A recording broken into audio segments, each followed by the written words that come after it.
Hello students, welcome to our channel MK English shorts. So students, आज हम सीखेंगे has been to, have been to का future, will have been to. Advance English spoken का sentence हम कैसे बनाएंगे। Will have been to plus place name, इसकी हिंदी होती है किसी जगह से कोई होकर आ चुका होगा।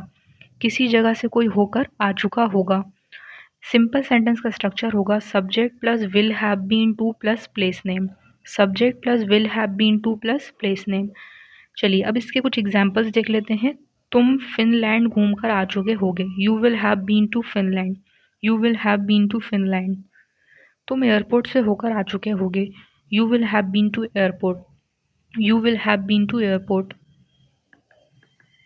वे ऑफिस से होकर आ चुका होगा। He will have been to office. He will have been to office.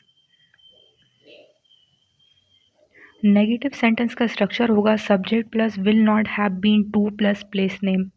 Subject plus will not have been to plus place name. इसके एग्जाम्पल्स हैं, तुम अमेरिका से होकर नहीं आए होगे। You will not have been to America. You will not have been to America. वे school से होकर नहीं आई होगी। She will not have been to school. She will not have been to school.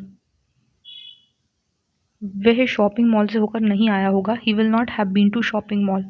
He will not have been to shopping mall. Simple question का structure होगा will plus subject plus have been to plus place name.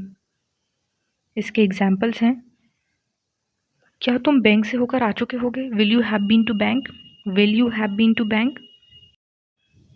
क्या Rohan playground से होकर आ चुका होगा। Will Rohan have been to playground. Will Rohan have been to playground.